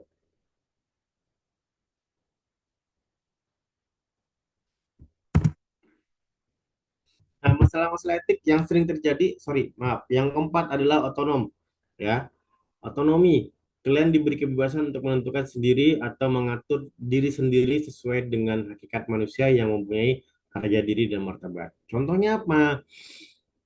Ibu, saya perawat Didi, saya akan melakukan pemasangan infus, ya. Ibu berkenan di sebelah kiri atau sebelah kanan. Nah, itu salah satu kita memberikan kebebasan kepada pasien mau dipasang di mana. Tapi kan selama ini kan kita kanan aja Bu, kiri aja Bu, gitu kan. Nah, tapi sebenarnya kita boleh atau pasien boleh memilih mau pasang kiri atau mau pasang kanan. Masalah-masalah etik. Nah, masalah-masalah etik pada perawat diantaranya ada terkait konflik dengan teman sejawat, masalah peran dan fungsi perawat dalam memberikan asuhan keperawatan kepada klien, serta pembuatan keputusan dalam dilema etik. Nah, di sini kita bisa lihat bahwasanya masalah-masalah apalagi konflik teman sejawat ya. Salah satunya mungkin masalahnya pertukaran dinas gitu ya. Sampai dengan nanti kok dia sudah dikasih izin saya belum gitu. Saya request tanggal kok benturan kira-kira gitu ya. Baik. Nah, kita masuk ke aspek legal keperawatan gawat darurat di mana eh, kita ada aspek hukum keperawatan gawat darurat itu sendiri. Hukum itu apa sih sebenarnya? Hukum itu adalah peraturan-peraturan yang bersifat memaksa. Mau mau tidak mau, suka tidak suka, itulah hukum. Karena sudah ada peraturan-peraturan di situ. Yang sifatnya memaksa, yang menentukan tingkah laku manusia dalam lingkungan masyarakat yang dibuat oleh badan-badan resmi yang berwajib. Pelanggaran mana terhadap peraturan-peraturan tadi berakibat diambilnya tindakan, yaitu dengan hukuman tertentu. Nah, gitu ya. Jadi nanti kalau kita misalnya eh, belum punya SIP, tapi kita sudah kerja di rumah sakit, nah, itu tidak boleh sebenarnya, ya. Atau kita melakukan home visit atau home care, kalau kita ditugaskan oleh rumah sakit, itu masih boleh. Tetapi kalau misalnya kita balik dari rumah, tahu-tahu kita disuruh sama tetangga pasang infus gitu ya, itu sebenarnya melanggar teman-teman. Karena aturannya yang bisa home care adalah perawat praktek mandiri. Nah, gitu ya. Jadi kayak saya nih, saya di Semarang baru punya baru dua klinik tentang sirkumsisi. Nah, di situ SIP yang saya pakai adalah bukan SIP mandiri saya, tetapi saya memakai SIP dokter di sana. Nah, dari SIP dokter, terus SIP saya masuk ke dokter itu, dan hasilnya yang tadinya lampu merah, tindakan invasif itu kita tidak boleh lakukan. Kalaupun kita punya SIP praktek mandiri, kita juga tidak boleh melakukan tindakan invasif, kecuali ada rekomendasi atau delegasi dari dokter. Gitu. Fungsi hukum dalam keperawatan itu apa? Salah satunya hukum memberikan aturan untuk menentukan tindakan, ya, untuk menentukan tindakan keperawatan mana yang sesuai dengan hukum, membantu menentukan batas-batas kewenangan tindakan keperawatan mandiri, membantu mempertahankan standar keperawatan praktek keperawatan dengan mewajibkan perawat memiliki akuntabilitas sesuai hukum. Nah, ini yang saya sampaikan tadi teman-teman, bahwasanya itu yang saya sebutkan tadi. Jadi hukum itu fungsinya tadi mengatur di mana yang tidak kewenangan kita tidak boleh mengerjakan. Gitu ya. Jadi tindakan injeksi, pasang infus, ya intinya tindakan invasif itu bukan ranah kita, itu ranahnya dokter. Tapi karena dokter sudah mendelegasikan, Mbak, tolong pasang infus ya, nah, ditulis sama dia. Nah, kita tinggal tulis pemasangan infus dari dokter siapa, kira-kira gitu. Dasar hukum keperawatannya, nah ini dia. Apakah benar kita yang bekerja di gawat darurat mempunyai dasar hukumnya? Nah, dasar hukumnya ini teman-teman. Dari Undang-Undang 38 tahun 2014 dan Permenkes tahun nomor 47 tahun 2018. Nah, sekarang kita pakai apa ya? Permennya ya? Undang-undangnya. Ada yang tahu? Kita pakai undang-undang berapa? Undang-undang kesehatan. Ada yang tahu? Saat ini yang berlaku? 2012. Halo? Kurang besar suaranya. Undang-undang nomor berapa yang kita pakai? Nomor 17 tahun 2003, 2023 bukan Kak? Iya, good ya. Undang-Undang Nomor 17 tahun 2003. Nah, Undang-Undang Nomor 38 tahun 2014 itu sudah yang lama. Nah, ada permen dan sekarang kita pakainya semuanya Undang-Undang Nomor 17 tahun 2003 tentang kesehatan, ya kan? Yang dimana eh, ini undang-undang terbaru ini berlaku eh, tanggal 8 Agustus 2023. Nah, undang-undang ini memberikan atau dia menggantikan Undang-Undang eh, 36 tahun 2009. Itu tentang kesehatan ya. Tapi nanti kita bicara tentang eh, Undang-Undang Nomor 38 tahun 2014 tentang keperawatan, yang mana seingat saya dulu baru disahkan 2 tahun, 3 tahun begitu, saya lupa kurang lebih. Tahu-tahu muncullah Undang-Undang eh, 17 itu, dan akhirnya kita bergabung lagi di undang-undang yang satu. Nah, kalau kemarin itu kan undang-undangnya rame ya, undang-undang keperawatan ada, undang-undang kebidanan ada. Nah, setiap profesi mempunyai undang-undang. Nah, kita udah berbangga hati waktu itu eh, sudah punya undang-undang, nggak taunya 1 tahun, 2 tahunan ya soalnya. Akhirnya sekarang bergabung di undang-undang kesehatan. Nah, di undang-undang kesehatan ya, kita akan bahas nanti ini. Di undang-undang kesehatan itu kita tidak lagi dinamakan dengan perawat. Nah, kita dinamakan sebagai nakes di sana. Nah, kalau dokter named, tenaga medis ya itu di dokter, dan nakes itu tenaga kesehatan, itu terdiri dari perawat, dari bidan, dari fisioterapi, ya apoteker, itu disebut dengan nakes. Nah, kalau kita bahas nih sekarang nih dulu kita bahas Undang-Undang Nomor 38 tahun 2014 tentang keperawatan. Pertama tentang praktek perawatan, ya, personal aktualisasi. Yang kedua delegasi pelimpahan wewenang. Yang ketiga adalah mandat. Yang keempat adalah kedaruratan atau pertolongan emergensi yang mengancam nyawa. Sebenarnya Undang-Undang Nomor 38 ini juga tertuang juga di Undang-Undang 17 tahun 2023 tentang kesehatan gitu. Jadi semuanya ini udah ada di sana, cuman beda-beda petikan aja sih sebenarnya. Nah, Undang-Undang 38 itu kita akan bahas yang sudah ada aja, yang ada dulu ya.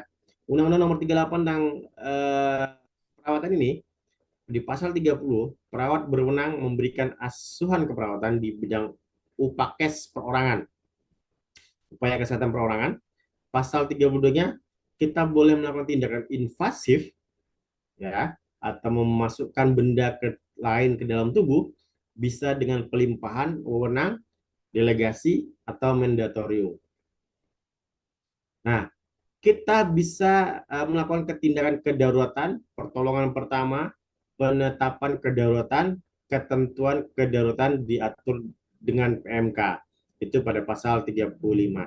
Jadi misalnya kalau ada yang mengancam nyawa di sekitar kita, kita sebagai perawat, kita boleh melakukan tindakan itu.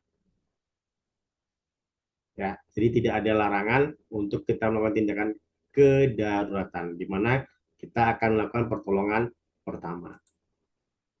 Nah, Permen Peraturan Menteri Kesehatan Nomor 47 Tahun 2018 tentang pelayanan kegawat daruratan. Di sini menjelaskan tentang pengertian pelayanan kegawat daruratan dan kriteria kegawat daruratan yang harus segera ditangani. Permenkes ini juga menyatakan bahwa setiap fasil atau fasilitas pelayanan kesehatan harus melakukan penanganan kegawat daruratan intrafasilitas pelayanan kesehatan dan antar fasilitas kesehatan pelayanan kesehatan dalam hal penanganan kegawat daruratan intrafasilitas pelayanan kesehatan. Nah, jadi teman-teman semuanya, hampir 2 tahun ini, ya hampir 2 tahun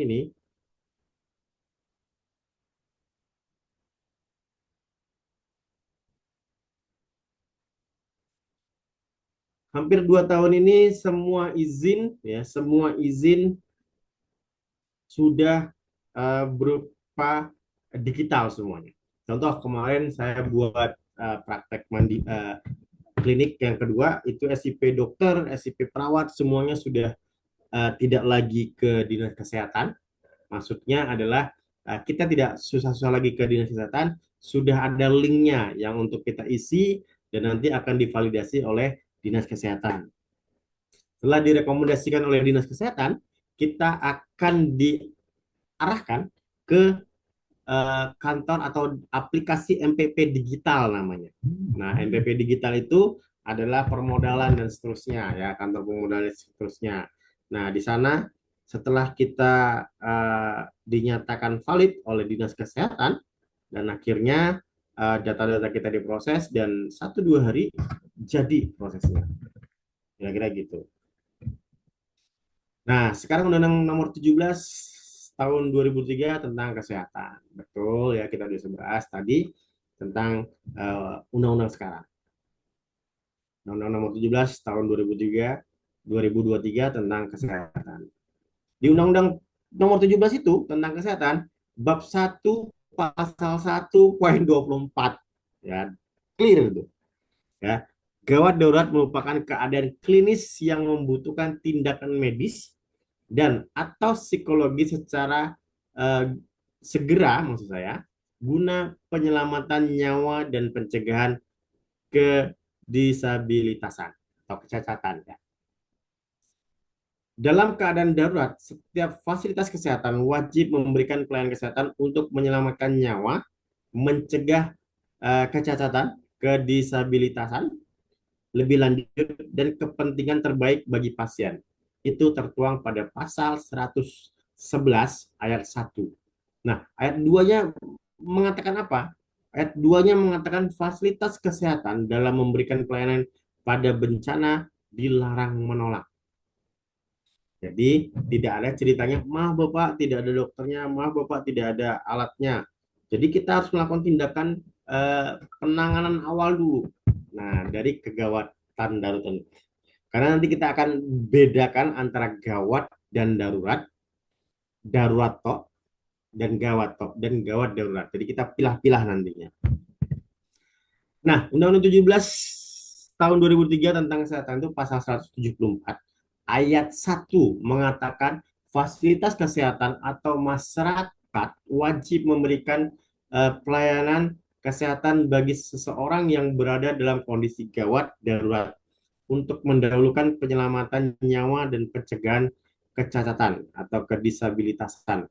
Nah, artinya apa di pasal ini? Jadi kalau misalnya Bapak Ibu udah ngantri 3 jam tapi tidak mengancam nyawa, ada pasien baru datang pakai Pajero tapi dia mengancam nyawa, itu wajib ditangani dulu. Jadi bukan mentang-mentang Pajeronya, tapi yang berhubungan dengan gawat daruratnya. Nah, pasal 238 itu mengatakan mengenai tenaga kesehatan darurat bencana. Jadi kalau misalnya ada darurat itu nanti ada 2, darurat bencana atau darurat sehari-hari. Ya, seingat saya begitu ada 3 misalnya. Darurat bencana, darurat sehari-hari, darurat bencana, dan darurat bencana alam. Nah, gitu. Kalau yang bencana itu kalau bencana aja itu biasanya kayak tabrakan gitu ya. Kalau bencana alam ya tadi banjir, ya, longsor dan seterusnya, ya, ada gempa gitu ya. Kalau yang bencana itu seingat saya itu ya tadi ada kecelakaan kapal dan seterusnya. Kita masuk ke pasal 258 di mana pelatihan dan atau kegiatan peningkatan kompetensi diselenggarakan oleh pemerintah pusat dan atau lembaga pelatihan yang terakreditasi oleh pemerintah pusat.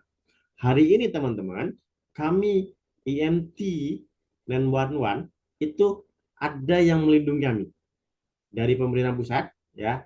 Ini adalah Kementerian Kesehatan dan langsung diturunkan kami yang mana IMT sudah terakreditasi B oleh Kementerian Pusat, Kementerian Kesehatan Pusat, gitu. Jadi kami pun dilindungi, kami yang memberi pelatihan pun dilindungi, kira-kira gitu. Kata pasal 275, tenaga medis dan tenaga kesehatan wajib memberikan pertolongan pertama kepada pasien dalam keadaan darurat, gawat darurat, dan bencana atau bencana. Ya, maksudnya apa? Itu yang saya sebut tadi. Kita sekarang dibagi menjadi dua, tenaga medis dan tenaga kesehatan. Kalau tenaga medis itu dokter, ya, spesialis dan seterusnya. Kalau tenaga kesehatan siapa? Itu tadi, ya, ya kita perawat, kita apa namanya,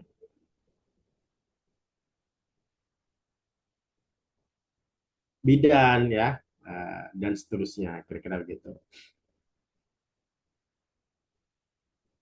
Eh, izin sebentar teman-teman, azan di sini. Kita tunggu azan sebentar ya.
Baik teman-teman, kita lanjut ya.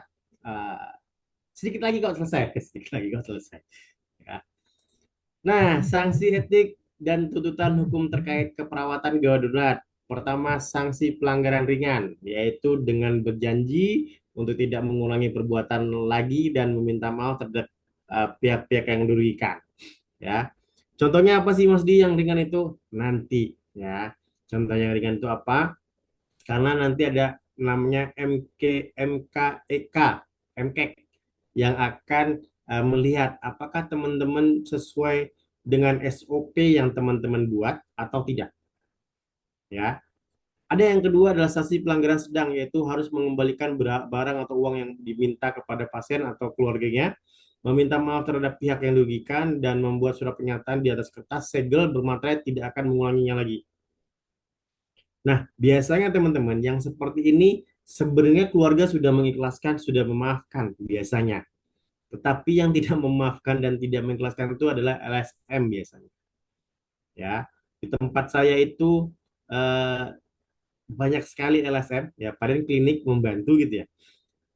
Warga sekitar, RT RW sekitar, cuman LSM-nya juga ada yang nakal gitu. bukan nakal sih, apa ya bahasanya, minta jatah preman gitu, jatah keamanan dan seterusnya. Nah, itu yang membuat kasus itu menjadi besar. Nah, kasus itu kalau udah besar dan mengakibatkan kematian misalnya gitu ya, sanksinya makin berat. Ya, sanksinya apa? Sanksi pelanggaran berat itu harus meminta maaf terhadap pihak yang dirugikan, membuat surat pernyataan di atas kertas segel bermaterai tidak akan mengulanginya, dilaporkan terhadap pihak polisian, diberhentikan dari kedinasan dengan tidak hormat. Ya, misalnya memang SOP-nya kita harus melakukan pasien-pasien yang penurunan kesadaran, kita harus pakai OPA, tapi kita tidak pakai OPA, tahu-tahu meninggal pasiennya. Nah, kita bisa disalahkan di sana. Kenapa tidak diberikan OPA dan seterusnya? Dicarilah. Pokoknya kalau sudah bisa masuk ke sama LSM panjang ceritanya. Gitu. Jadi teman-teman, kalau kita cerita gawat darurat, cepat dan tepat, dan kita harus tenang di sana. Jadi kalau kita nggak tenang, ya mikir juga kita kayak gitu. Jadi mudah-mudahan sebelum kita melakukan tindakan, kita baca doa, terus kita sampaikan nama kita, dan jangan lupa double check, triple check lebih aman untuk memberikan obat, memberi suntikan. Jangankan memberikan obat atau suntikan, menensi aja kita harus tanya nama pasiennya ya. Kalau SOP di luar sana atau di beberapa rumah sakit swasta ya, mudah-mudahan yang negeri sudah melakukan ya, uh, ditanya Bapak namanya siapa, tanggal lahirnya tanggal berapa, dicek di gelang tangannya. Atau Bapak Bapak Didi namanya, iya, lahirnya 9 November 85, oh iya, sama ya dengan gelangnya ya Bapak. Bapak, saya akan memberikan antibiotik, Bapak, saya akan menensi Bapak, dan seterusnya. Baik teman-teman, saya bilang tadi sudah hampir selesai, yang memang sudah selesai, karena materi etik ini sebenarnya pembahasannya tidak banyak, kita selalu mengulang-ulang dari bahasan dari dulu saya SPK sampai saya sekarang S2, itu pembahasannya adalah tentang bagaimana keadilan, bagaimana malpraktek, dan seterusnya. Baik teman-teman, sebelum kita akhiri nih, ya sebelum kita akhiri, masih ada waktu kurang lebih 10 menitan, ya 10 menitan di jam HP saya. Ada teman-teman yang punya pengalaman mungkin? Ya, karena kalau kita sering berbagi pengalaman tuh, satu, ilmu kita nambah, kedua, masuk semua Pak, USB semua. Oh iya, ini kirain mau sharing-sharing Kak Dewi Hesti Wulandari. Ya, yang mau sharing-sharing tentang mau praktek mungkin, atau di rumah sakitnya pernah dapat kabar bahwasanya mau praktek di Palangkaraya, di mana? Atau pernah kayaknya saya Palangkaraya mungkin apa adat di sana mungkin?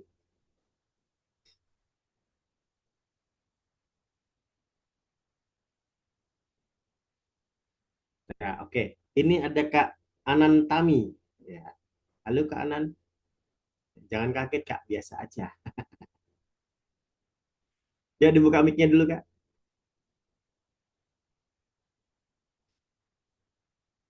iya Kak. Iya. Kakak punya pengalaman atau pernah dengar di Palangkaraya ada yang kasus malpraktek atau apa gitu, dan akhirnya di penjara? Kalau untuk kasus itu di penjara ya, kurang tahu sih Kak. Kebetulan saya itu tidak kerja di rumah sakit, Hmm. itu sih. Tapi eh, kalau kasus-kasus tuh banyak, Coba deh ceritain nggak satu aja. banyak kayak yang nggak tahu sih lah. Kalau nggak salah terakhir tuh saya dengar, nggak tahu lah, saya lupa tahun kemarin atau awal tahun, ada kasus tentang aborsi gitu di sini. Nah, jadi diusut tuh dari pihak rumah sakit. Gitu aja sih setahu saya Kak. Soalnya kurang Yang melakukan kurang aborsi itu juga, perawat atau kurang ngertiin bidan? kasus di rumah sakit. Oh, yang tindakan itu tuh Kak. yang Mm-mm. lakuin tindakan itu tuh mahasiswa, kalau nggak salah mahasiswa. Mereka datang ke salah satu rumah sakit. Rumah sakit ini katanya dengan kondisi pendarahan Oh, gitu. ini, Lalu ini korbannya diusutlah atau pelakunya nih? Korban dari pelaku gitu ya. korban dan pelaku sih Kak. Terus dia ke rumah Gitu aja sih sakit. saya tahunya kemarin tuh. Ya, kemudian rasanya Oh, saya juga pernah dengar mhm. eh, tentang bayi, bayi kah apa gitu yang meninggal dibilang kelainan jantung sampai orang tuanya protes dan ingin menuntut rumah sakit ini Oh, dulu. dan Tapi hasilnya. saya nggak kurang tapi berarti, nah hasilnya saya kurang tahu lah. Tapi sempat mau dituntut ke pengadilan karena anaknya yang meninggal itu dan katanya anak ini hmm, tidak dikasih apa-apa penanganannya. Tapi itu Mm-mm. saya kurang berani juga sih Kak. Eh, Entah itu eh, kasusnya gimana, selesai apa belum gini sekarang. Itu aja sih. Ya, ya mudah-mudahan kita terhindar dari masalah-masalah yang begitu ya Kak. Karena memang niat kita menolong. Contoh ada kemarin Ya, beberapa tahun yang lalu di Lampung, dia baru pulang dinas, pasiennya tuh baru dirawat di rumah sakit, ada luka tetanus, dirawat sama dia, setelah dirawat sama dia besoknya meninggal. Padahal tugasnya mulia ya, kita membantu tetangga sendiri perawatan luka, karena tetangga ya, kita lakukan perawatan luka, tahu-tahu si perawat ini sudah bilang, ini harus disuntik tetanus katanya. Nah, suntik tetanus itu kan lumayan mahal ya. Nah, jadi keluarganya tidak berkenan untuk dilakukan tindakan suntik tetanus, tetanus serum. Nah, akhirnya besok paginya meninggal. Nah, keluarganya mengikhlaskan karena kita tetangganya ini hanya menolong perawatan luka, ya. Dan akhirnya pasiennya meninggal. Yang tidak terima LSM di sana. Nah, yang sayangnya teman kita ini SIP-nya belum diurus di rumah sakit. Itu masalahnya. Akhirnya apa? Nah, tapi untuk iuran PPNI segala macam dia lunas gitu kan. Lunas iurannya. Hasilnya dibela oleh PPNI dan akhirnya dia kena perdata sih karena dia tidak kelengkapan administrasi kenanya dia. Jadi dia cuma bayar 10 juta atau berapa puluh juta gitu. Tapi yang bayarin PPNI waktu itu gitu. Karena dia iurannya lengkap segala macam tapi rumah sakitnya belum menguruskan SIP-nya di rumah sakit gitu. Jadi teman-teman, SIP itu adalah hak teman-teman yang bekerja di Puskesmas, bekerja di rumah sakit ataupun teman-teman yang bekerja di klinik. Saya dengar tadi yang dari klinik pertama siapa ya? Siapa ya? Saya Kak Iza. Kak Iza. Nah, Kak Iza sudah punya SIP di kliniknya? Sudah. Berarti klinik kakak memperhatikan sekali tenaga di sana gitu. Jadi kalau teman-teman yang misalnya baru bekerja di klinik, setahun 2 tahun, tolong sampaikan kepada si pemilik klinik bahwasanya SIP saya harus ada di sini. Karena itu SIM kita, kakak-kakak semuanya ya. Misalnya kita di klinik Pratama A, kita baru setahun di sana. Nah, tahun kedua, kita sebenarnya tidak awal tahun kedua. Kalau teman-teman sudah bekerja di sana, SIP teman-teman wajib di klinik itu atau di puskesmas itu. Karena takutnya dalam waktu teman-teman bekerja, teman-teman bermasalah, sangkut di situ, terus surat menyurat tidak lengkap, harusnya dihukum setahun, tapi karena tidak ada kelengkapan bisa jadi 2 tahun teman-teman. Atau teman-teman punya kelengkapan dan teman-teman salah, itu yang bisa akan meringankan teman-teman kira-kira gitu. Itulah kalau kita bicara aspek legal dari kegawat daruratan. Niat kita menolong, tapi kalau kelengkapan kita tidak ada, wow. Kayak kami nih, kami fasil, tapi kami tidak punya TPK, kami tidak punya pelatihan TOT. Ketahuan sama kementerian, habiskan. Kami habis, IMT pun habis. Kena surat teguran, kira-kira gitu.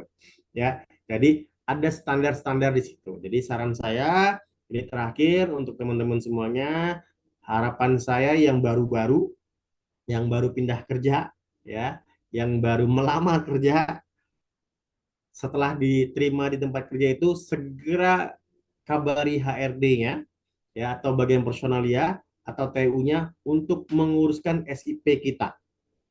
Karena sayang sekali ya kalau kita sudah saya bekerja 10 tahun, ada Kak. Dan kebetulan saya juga bantu pengurusan SIP, pengurusan penerbitan SIP. Ada yang bekerja 21 tahun di satu rumah sakit, dia tidak punya SIP. Keren ya, keren yang umurnya maksud saya. 21 tahun. Dan karena kebijakan dari pemerintah semuanya wajib punya eh, akun SIS SDMK, nah ketahuan tuh. Nah, jadi kalau teman-teman yang sudah punya satu share SDMK tapi di pekerjaannya belum diisikan, saya kerja di mana dan belum divalidasi, cepat validasi sama tempat kerjanya. Gitu. Baik teman-teman, ada yang mau kita diskusin lagi? Saya rasa Aku boleh tanya nggak gimana Kak terkait Rizky? SIP? Aku boleh tanya terkait SIP. Monggo silakan Kak. Kebetulan saya kan kerja di klinik perusahaan dan perusahaan ini bekerja sama dengan salah satu vendor di Bekasi. 1 tahun saya bekerja kemarin, SIP saya turun. Tetapi untuk kan SIP itu berlaku 1 tahun ya. Nanti tahun selanjutnya setelah tanggal ulang tahun kita perpanjang SIP lagi. Ternyata pas kemarin sebelum perpanjang SIP, setelah mau perpanjang SIP itu tidak bisa karena katanya izin kliniknya belum ada gitu. Jadi sebenarnya untuk kalau izin klinik di salah satu perusahaan itu baiknya perusahaan yang mengurus izin kliniknya atau vendornya yang mengurus izin klinik. Baik. Begitu, Mas. Ini ada kasus juga ya di Semarang khususnya. Itu jalan tol. Ya, di jalan tol. Di jalan tol itu kan ada nakesnya ya. Ada nakes, ada named. Dan mereka tidak punya SIP. Lucu ya? Lucu. Iya. Dan saya menangani itu, Kakak Ibu.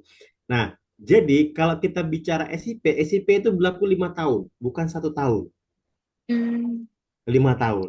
Nah, kalau dulu kita enak, kita tinggal telepon Dinkes, saya punya praktek klinik, saya punya klinik ini, tolong buatkan SIP atas nama ABCD. Jadi, tapi sekarang nggak bisa gitu. Nah, kalau perusahaan kakak punya klinik untuk karyawan di perusahaan itu, yang buat kliniknya adalah perusahaan, bukan vendor, tapi perusahaannya. Misalnya klinik perusahaan A, ya boleh sih yang ngurusin klinik, yang boleh sih yang ngurusin itu vendornya atau perusahaannya, tapi tetap delegasinya dari perusahaan itu. Itu setelah diurus nanti misalnya klinik PTA. Nah, mereka punya SIS SDNK namanya. Mereka punya akun sendiri, Kak. Nah, akun itulah yang akan memvalidasi Kak Rizky bahwasanya Kak Rizky bekerja di sana. Nah, setelah divalidasi sama klinik di sana, baru kita proseskan pembuatan SIP di NPP digital. Oh gitu. Nanti Kalau kemarin terakhirnya tuh izin kliniknya itu yang bikin adalah si vendor ini gitu. Jadi si perusahaan ini tuh nggak mau bikin gitu. ya Gitu sih otomatis terakhir. kita nggak dilindungi sama si perusahaan, kita dilindungi Itu. sama vendornya berarti. Iya, terus akhirnya kemarin ini karena si vendornya ini kan mereka memang punya klinik di Jakarta juga.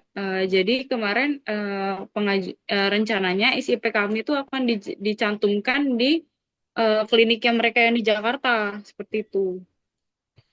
Lucu ya. Kalau itu kalau hukumnya gimana tuh di perusahaan? Jadi kalau SIP itu kita berlaku per kecamatan, Kak.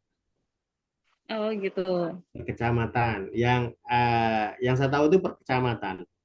Ya, per wilayah per kecamatan, bukan provinsi, tapi dia per kecamatan. Gitu. Jadi kalau misalnya dia satu kecamatan sama yang di Jakarta, afdol. Kalau ada apa-apa aman gitu. Hmm. Jadi bukan SIM se-Indonesia Raya, Kak. Jadi kalau Kakak misalnya Jakarta pakai SIM ketilang di Palangkaraya, Kakak masih aman karena punya SIM. Kan gitu ya. Oh gitu. Tapi kalau Kakak kasusnya di Palangkaraya, Kakak punya SIP ke Jakarta, itu enggak berlaku. Izinnya kan cuma ada di Jakarta. Kayak Oh gitu. Jadi kalau Kakak tanya, kira-kira boleh nggak gitu? Secara badan hukumnya itu per kecamatan dia. oke. Gitu. Nah, kalau Kakak misalnya mau melakukan tindakan keperawatan di Palangkaraya, Kakak harus ada delegasi dari dokter di Palangkaraya. Nah, Oh. tapi kan Kakak punya STR. Nah, itu yang membuat delegasi itu ada. Oh gitu. Gitu. Ya. Jadi saran saya Kakak buatkan akun SIS SDMK klinik, terus Kakak pengajuan di SDMK Satu Sehat Kakak, bahwasanya Kakak bekerja di situ, nanti divalidasi oleh kliniknya, akun kliniknya. Jadi gini, kita semua nakes Named punya namanya akun Satu Sehat SDMK. Kalau kita punya praktek mandiri, kalau kita punya klinik atau kita punya rumah sakit, kita punya akun sendiri lagi. Gitu. Itulah yang akan memvalidasi bahwasanya kita bekerja di tempat itu. Nah, nanti kita akan bahas lagi tentang SIP, boleh japri-japri saya bagaimana pengurusannya segala macam bisa kita bantu dari sini karena kita pengurusannya se-Indonesia Raya. Yang terdaftar yang masih mempunyai kerjasama dengan MPP Semarang, MPP digital di Indonesia, kira-kira gitu. Terima kasih, Mas. Ya, sama-sama. Ada lagi teman-teman? Apakah ada lagi pertanyaan dari teman-teman? Sepertinya cukup clear tentang aspek Etik dan legal legal ya? dengan Ya. undang-undang ini, apalagi juga ada contoh-contohnya gitu ya. Baik teman-teman, mungkin saya tidak berpanjang lagi karena ini